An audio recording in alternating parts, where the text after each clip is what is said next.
Hello, good evening student. कैसे हो? आज HP टेट और पी टेट में साइकोलॉजी के बारे में हम पार्ट 3 स्कूल ऑफ साइकोलॉजी के बारे में हम बात करेंगे।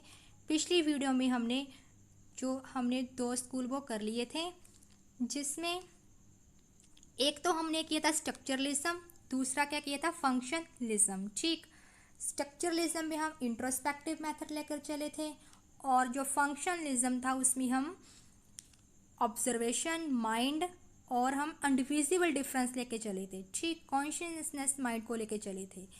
एंड नाउ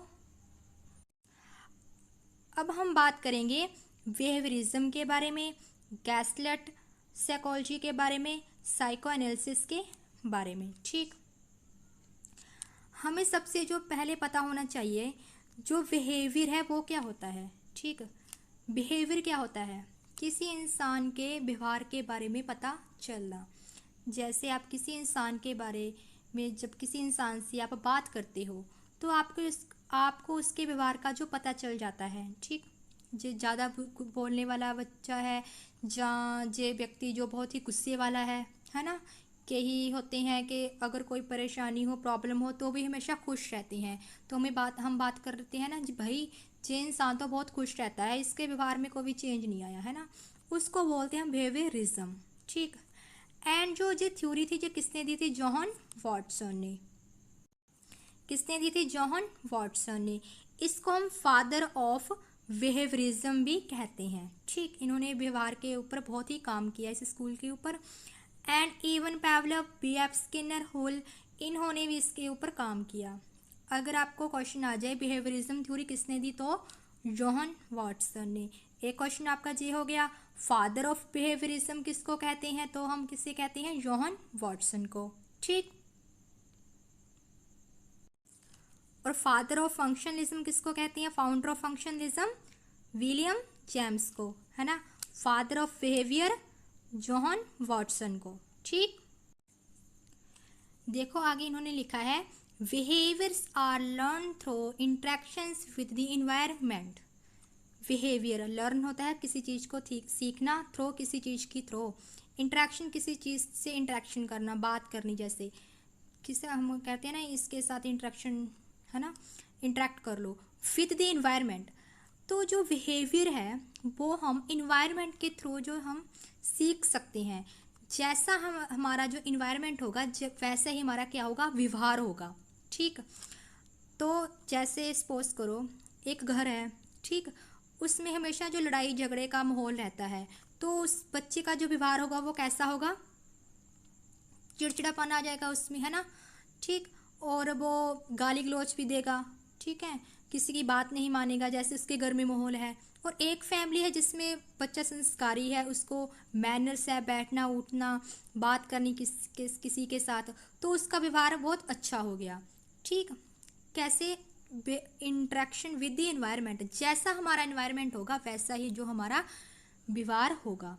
तो इन्होंने जॉन वॉटसन ने इसमें कहा था कि अगर आप मुझे एक न्यू बेबी बॉर्न दे दो, न्यू बेबी मीन्स छोटी उम्र में। ठीक, अगर आप मुझे एक न्यू बेबी बॉर्न मतलब बच्चा दे दो जैसे, ठीक, छोटी उम्र का, तो मैं उसको खुद इन्वायरमेंट के थ्रू उसको कुछ भी बना सकता हूँ। लाइक एडवोकेट बना सकता हूँ, ठीक, डॉक्टर बना सकता हूँ, टीचर बना सकता हूँ, इवन तक मैं उसको भिखारी भी बना सकता हूँ। But it's depend on environment, कैसा मैं उसको जो इन्वायरमेंट वो प्रोवाइड करूँगा। ठीक, उन्होंने ये बताया था। ठीक, और उन्होंने कहा था जैसा इन्वायरमेंट होगा, जो बच्चा है उसके जो अकॉर्डिंग, जो उसके अकॉर्डिंग उसका व्यवहार होगा, उसके अकॉर्डिंग वो सीखेगा। ठीक, एक इसमें लाइन आती है, mind of a child is tabula rasa. ठीक, आपको पेपर में आ सकता है कि mind of a child is tabula rasa किसने कहा था? तो जेवी जॉन वॉटसन ने कहा था। तबला रासा क्या होता है? Blank slate. ठीक है, जैसे कोरा कागज, है ना। उन्होंने जॉन वॉटसन ने कहा था ना, जो बच्चा है वो एक कोरा कागज है, आप मुझे मुझे मुझे जो उस बच्चे को मुझे प्रोवाइड करो, उसको अकॉर्डिंग, अब इन्वायरमेंट के अकॉर्डिंग मैं उसको जो सिखाऊंगा, क्या उसको क्या बनाना है, मुझे कोई अच्छी इन्वायरमेंट देकर उसको लॉयर बनाना है, एडवोकेट बनाना है, कुछ भी बनाना है, ठीक है। और उसको ऐसा बैड इन्वायरमेंट देकर मैं उसको भिखारी भी बना सकता हूँ, ठीक। ये किसके ऊपर डिपेंड है? इन्वायरमेंट के ऊपर। क्यों कहा? क्योंकि उन्होंने कहा जो बच्चा है वो क्या है? एक ब्लैंक स्लेट है, एक तबला रास्ता है, ठीक। उसके बाद आता है आपका वास्टन बिहेवियर मैनिफेस्टो। इसमें उन्होंने कहा psychology is the science of behaviour not the study of consciousness. जो वाटसन ने कहा जो साइकोलॉजी है वो साइंस के ऊपर डिपेंड करती है। साइंस क्या होता है? जब साइंस क्या होता है, अगर उसका कोई तथ्य हो, उसका कोई प्रूफ हो, अगर हमारे पास किसी चीज़ का प्रूफ हो तब हम उसे मानते हैं, हाँ जी भाई चीज़ सही है, तब साइंस मानती है, अगर उसके पास कोई प्रूफ हो, ठीक है। Not the study of consciousness, जो हमारे मन में वो चेतना उजागर हो रही है उसको नहीं मानते जी, ठीक। उसके बाद आपका आता है discard on mentalistic concept no mind no consciousness stick to stimulates and response terminology. ये माइंड को नहीं लेकर चलते, ना ही कॉन्शियसनेस को लेकर चलते हैं, ये चलते हैं स्टिमुलस एंड रिस्पॉन्स, ठीक है, उसको लेकर चलते हैं। और स्टिमुलस के और रिस्पॉन्स के बारे में आपको आगे बताऊंगी, ठीक। और नेक्स्ट है extreme environment. Environment shapes the behaviour of the organism. जैसे हमारा इन्वायरमेंट होता है वैसे ही हम जो अपना बिहेवियर वो चेंज कर लेते हैं। नेक्स्ट है goal predictions and control of behaviour. Prediction and control of behaviour, जैसे जो व्यवहार है हम इसका अंदाज़ा लगा सकते हैं, है ना। प्रेडिक्शन होता है किसी चीज़ का अंदाज़ा लगाना। और जो कंट्रोल ऑफ बिहेवियर हम कर सकते हैं कैसे?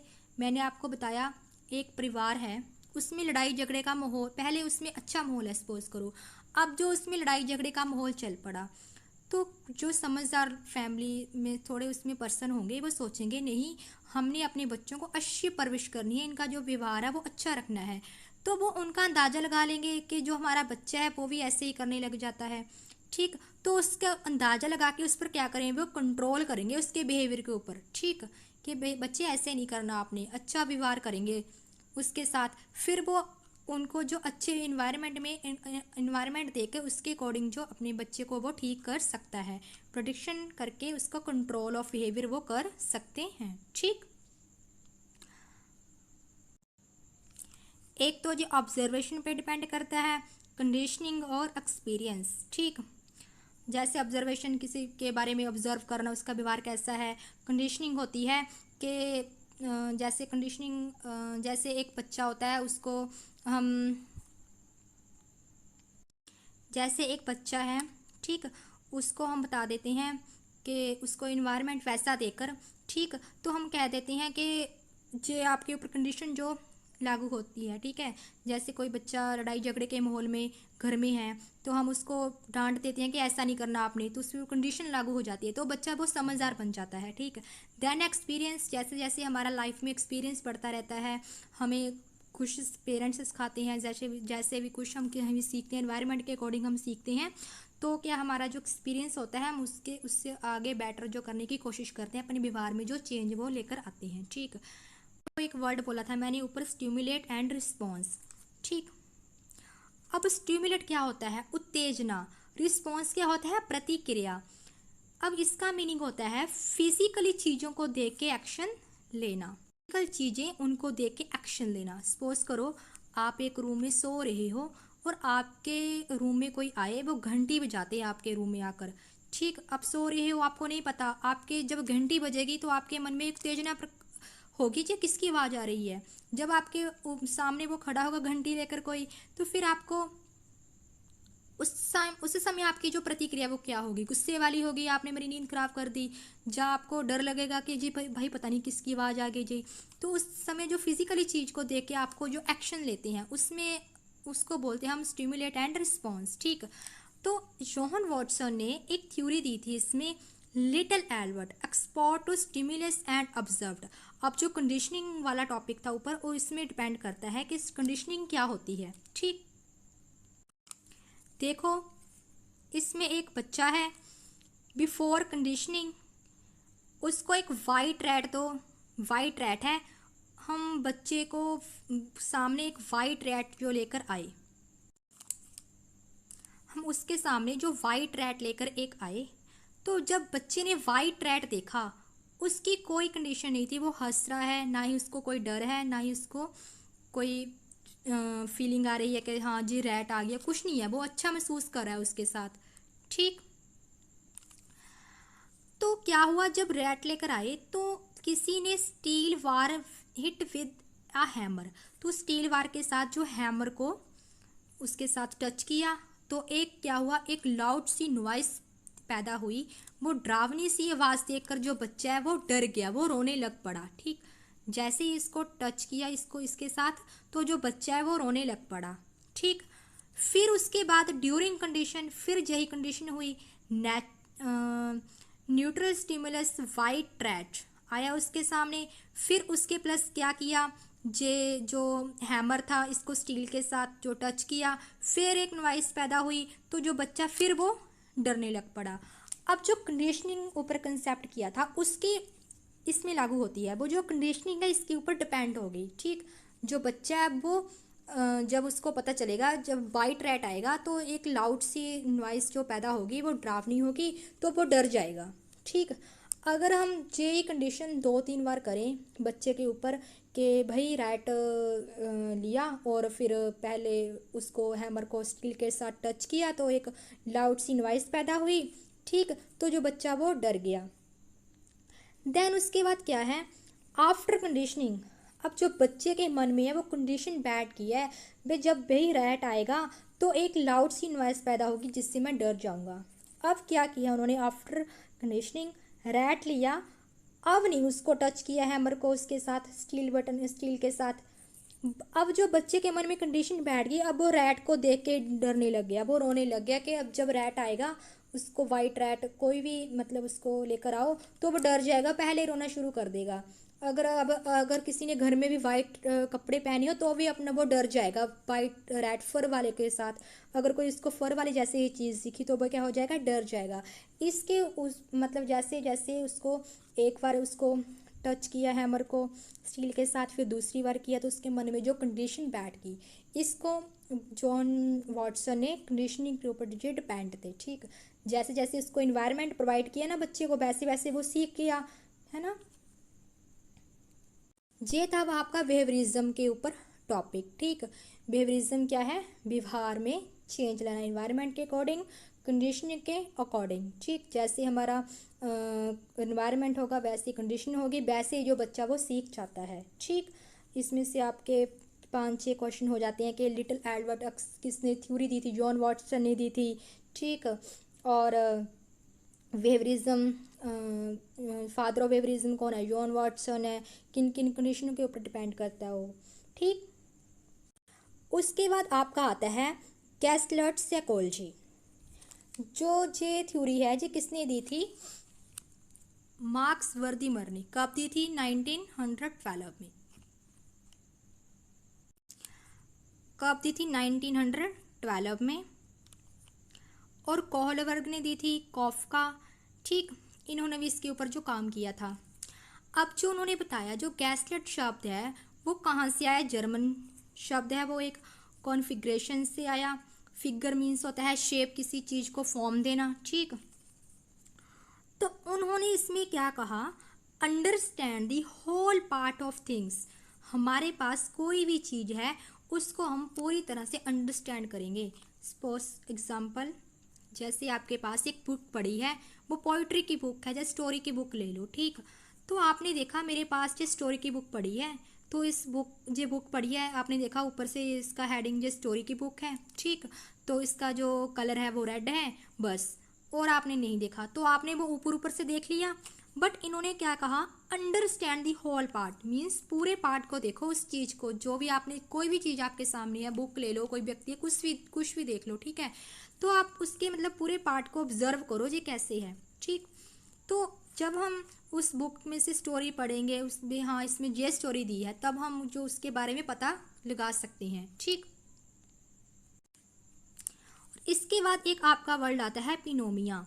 बस इसको ऐसे ही याद रखना है, ये वर्ड किसने दिया था, मैक्सवर्दी ने किस थ्योरी में आता है, जो गैसलेट थ्योरी में आता है। ठीक, इसमें क्या होता है, नो मूवमेंट, कोई मूवमेंट नहीं होती, कोई मूवमेंट नहीं होती, बट फिर भी हम ऑब्जर्व करते हैं कि जो मूवमेंट है वो हो रही है। कैसे, जैसे सपोज करो आप बस में बैठे हो, आप जा रहे हो, आप बाहर की तरफ देख रहे हो, आपको लग रहा है जैसे बाहर पेड़ होते हैं कि वो भी हमारे साथ ही ऐसे जा रहे हैं ना, हम देखते हैं ना, बट जा कहाँ हम रहे होते हैं। ठीक, जा हम रहे होते हैं, तो फिर क्या होता है उसमें कि हम देखते हैं कि भाई ये भी हमारे साथ जैसे चल रहे हैं, जब पीछे शूट रही है ना, ऐसे होता है, ये भी गति अवस्था में है, बट उसमें कोई मूवमेंट नहीं होती।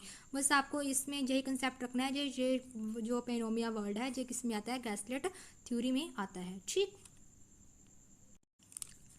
अब उन्होंने एक इसमें गैसलेट बाद ने क्या कहा था, एक इन्होंने कंडीशन दी थी, लॉ ऑफ सिमिलैरिटी। सिमिलैरिटी क्या होती है, सेम। ठीक, जो कोई भी चीज़ सेम हो, हम मतलब ये बड़े सिमिलर है दोनों, है ना, उसको बोलते हैं लॉ ऑफ सिमिलैरिटी। ये कैसे होते हैं, ये शेप के अकॉर्डिंग भी हो सकते हैं। ठीक, जो टेक्स्ट के थ्रू भी हो सकते हैं, या कलर के थ्रू भी हो सकते हैं। अब देखो इस पिक में जे जो शेप के थ्रू ये अलग अलग हैं। ठीक है, इनको जो कोई स्क्वायर की तरफ है ना, इनको हमने अलग कर दिया। और नेक्स्ट क्या है, साइज, किसी का साइज छोटा है, किसी का बड़ा है, पर है सारे चक्कर में, सर्कल में है एक।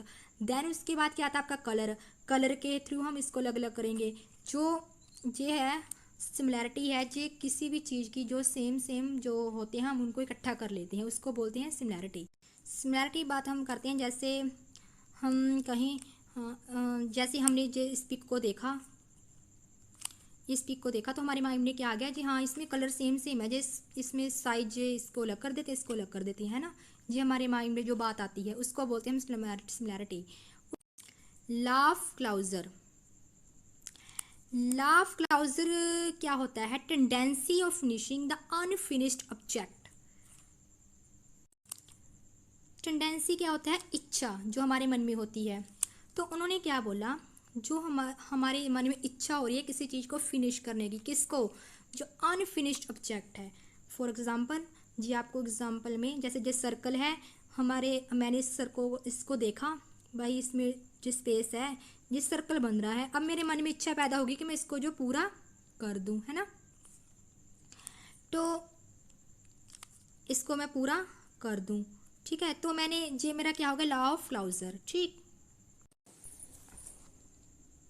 उसके बाद हमारा आता है law of proximity. Law of proximity क्या होता है, things that near each other seem to be grouped together. जैसे कुछ चीज़ें हैं वो एक दूसरे के नज़दीक हैं, तो हम उनको एक ग्रुप में इकट्ठा कर देते हैं। ठीक, फॉर एग्ज़ाम्पल मेरे पास बहुत बच्चे बैठे हैं, मुझे लगता है जे इंटेलिजेंट है, तो मैं एक ग्रुप कर देती हूँ उनका।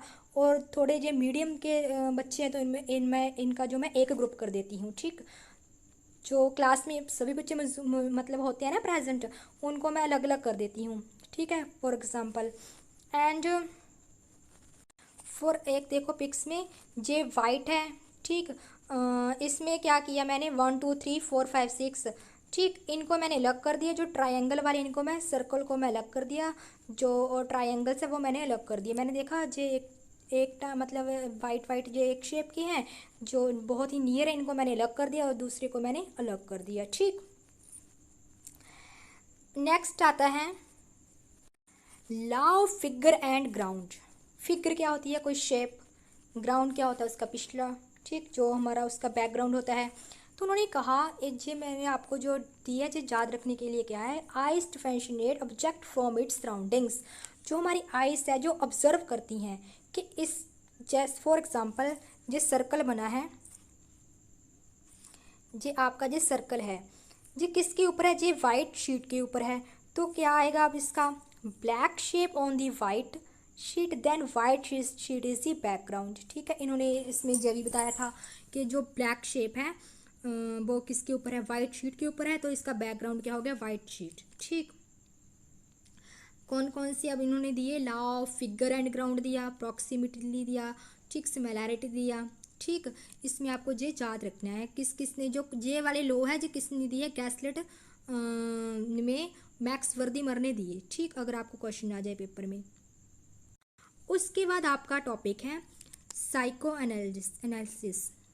साइको एनालिसिस क्या है? मनोविश्लेषण। जो जे थ्योरी जो किसने दी? सिगमंड फ्राइड ने दी। ये किसके ऊपर डिपेंड करता था ज़्यादा? अनकॉन्शियसनेस के ऊपर। किसके ऊपर? अनकॉन्शियसनेस के ऊपर। ठीक, जिसको बोलते हैं हम अवचेतन मन। अनकॉन्शियसनेस के बारे में नीचे बताऊंगी मैं आपको। देन इसका जो एक तो एना फ्राइड ने और एरिक्सन ने। एना फ्राइड जो सिगमंड फ्राइड की जो बेटी थी, उसने भी इसके मनोविश्लेषण के ऊपर जो काम किया। तो अगर आपको आ जाए पर्सनैलिटी थ्योरी किसने दी, अगर आपको आ जाए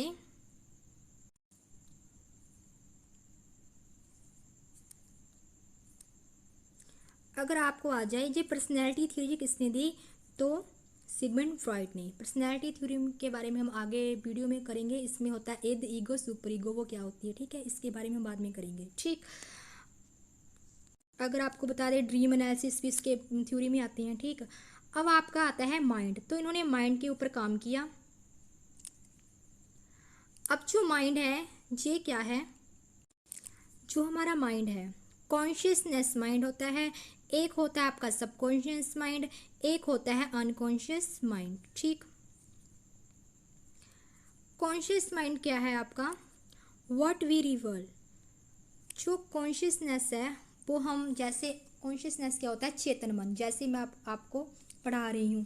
ठीक, पहले अब देखो, जो कॉन्शियस माइंड है जो थोड़ा सा है ना वाइट सा, ये होता है हमारा 10%। अब जो नीचे वो होता है हमारा 90%। ठीक, अब देखो कॉन्शियस मन, चेतन, it is define our thoughts, actions and awareness we can thinking a given moment. इसके बारे में इन्होंने बताया। ठीक, कॉन्शियसनेस क्या होता है? इट्स डिफाइंस, क्या डिफाइन किया इन्होंने? थॉट्स, जो हमारे, मैं आपको बोल रही हूँ, मैं आपको समझा रही हूँ कि कौन सी थ्योरी कैसे करनी है। मेरे दिमाग में जो आ रहा है मैं बोल रही हूँ, एक्शन भी कर रही हूँ, कैसे मैं आपको समझाना है, और मैं आपके एक्शन देख रही हूँ, आप कैसे रिएक्ट कर रहे हो। ठीक, वीडियो को देख के होता है ना ऐसे। जैसे आप खाना खा रहे हो, कैसे आपको पता है मैं खाना खा रहा हूँ, मैं पढ़ रहा हूँ तो पढ़ रहा हूँ मैं इस टाइम। जी, आपका जो आप काम कर रहे हो प्रेजेंट टाइम में, जो आपको मूवमेंट जो आप इस टाइम कर रहे हो, उसको बोलते हैं कॉन्शियसनेस। आपको पता है ना ये कितना हो गया? 10% हो गया आपका, जो आप प्रेजेंट टाइम में कर रहे हो। इसको बोलते हैं हम कॉन्शियसनेस माइंड। देन आपका आता है अनकॉन्शियस माइंड, अचेतन, no part of current thoughts. ये हमारे प्रेजेंट टाइम का पार्ट नहीं है। ये हमारा क्या है? Unconscious is defined as the deep recesses of our past and memories.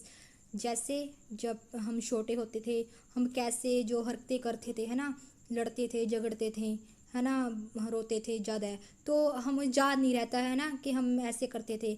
अगर हमें कोई याद करवाए तो हम उसको कॉन्शियसनेस के में इसको लेकर आ जाती हैं। ठीक, तो इन्होंने इसमें बताया था कि जो हमारा अनकॉन्शियस पार्ट होता है, अगर हम उसको याद करें तो हम इसको कॉन्शियसनेस में लेकर आ सकते हैं। ठीक, इस थ्योरी में जब भी इन्होंने बताया था। अब अनकॉन्शियस कैसे हो गया? जैसे अगर हम बात करें, अब जो अनकॉन्शियस कैसे हो गया, जैसे आप सपना लेते हो, ठीक, फॉर एग्जांपल, तो सपने में हमें भूल जाते हैं सुबह सुबह कि हमें सपना आया था। शाम को हम कभी कभी सोचते हैं कि यार मुझे ना सपना आया था कल, उसमें ऐसा हुआ था कुछ। अगर हमें ज़्यादा आ जाता है तो हम वो पार्ट हमारा कॉन्शियसनेस में आ जाता है। ठीक, इन्होंने कहा था जो अनकॉन्शियस माइंड है, अगर हम उसके बारे में हमें पता नहीं होता, जैसे मेमोरीज वगैरह, जैसे ड्रीम हो गया, अगर हम याद कर लें उस जो थ्योरी जो हमारे पास मेमोरीज थी, जैसे ड्रीम हो गया, तो वो कॉन्शियसनेस का जो पार्ट बन जाता है। ठीक, नेक्स्ट है आपका subconscious mind and pre conscious. इसको बोलते हैं सबकॉन्शियस को। जो अनकॉन्शियस माइंड और सबकॉन्शियस माइंड है, ये दोनों सेम है, ये 90% है दोनों। ठीक है, इसमें भी ड्रीम्स ले लो आप। ठीक, इसके बारे में हमें पता भी होता है और नहीं भी पता होता है ड्रीम्स के बारे में। ठीक, और जैसे हम खाना खा रहे हैं, फॉर एग्जांपल, हमारा ध्यान कहाँ पे है? खाना खाने पर। और हम एक हमारा काम हो रहा है, हम सांस ले रहे हैं साथ के साथ, तो हमारा ध्यान ये है कि हम सांस ले रहे हैं, हमारा काम वो हो रहा है, हम सांस का भी लेने का भी काम कर रही हैं, बट हम उसके प्रति क्या नहीं है? अवेयर नहीं है उस काम के प्रति। जब हम सोचें हाँ अभी मैं सांस ले रही हूँ, तब हमें पता चलता है कि मैं सांस ले रहा हूँ। ठीक, बट जब और अगर उसके साथ अभी मैं अगर सपोज करो अभी मैं आपको समझा रही हूँ, ठीक, मेरा ध्यान नहीं है कि हाँ मैं साथ साथ ऐसे सांस ले रही हूँ, मैं आप मेरा मकसद क्या, अभी मेरा एम क्या, आपको पढ़ाना, ठीक। ऐसे जो किस में आ जाता है, सबकॉन्शियस माइंड में होता है, इसको हम प्रीकॉन्शियस भी बोलते हैं। तो आज हमने क्या क्या स्टडी की, बिहेवियरिज्म के बारे में पढ़ा हमने, और गैसलाइट के बारे में पढ़ा, और साइको एनालिसिस के बारे में पढ़ा। बिहेवियरिज्म की थ्योरी किसने दी थी, जॉन वाटसन, फादर हैं इसके जे, ठीक, जो कंडीशनिंग के ऊपर डिपेंड करते हैं, माइंड के ऊपर, स्टूमुलेट रिस्पॉन्स, ठीक, इन्होंने जो कंडीशनिंग को ज़्यादा लेकर चले थे, जैसे इन्वायरमेंट के अकॉर्डिंग हम जो अपना व्यवहार है वो चेंज कर सकते हैं। उसके बाद हमने गैसलाइट थ्योरी की, जिसमें हमने जो मैक्स वर्दीवर ने दी, ठीक है, इसमें बिनोमियल वर्ड लेकर चले थे, law of similarity, closure, proximity, continuity, जो इसको लेकर चले थे, ठीक, फिगर एंड ग्राउंड। ये अब आपको याद होने चाहिए किस किस को जे किस जो ये टॉपिक है, लॉ किस किस थ्योरी में आता है, किसने कौन सी थ्योरी जो दी। साइको एनालिसिस को किसने दी थी, जो सिगमंड फ्राइड ने दी थी। जो एक सेक्सुअल थ्योरी भी दी थी इन्होंने कि बच्चा की जो ईगो सुपर ईगो में आएगा, मैं आपको जो नेक्स्ट टॉपिक में करा दूंगी, ठीक। कॉन्शियसनेस अनकॉन्शियस के ऊपर इन्होंने ज़्यादा जोर दिया था, और एक माइंड था सबकॉन्शियस, ठीक। Okay student, thank you.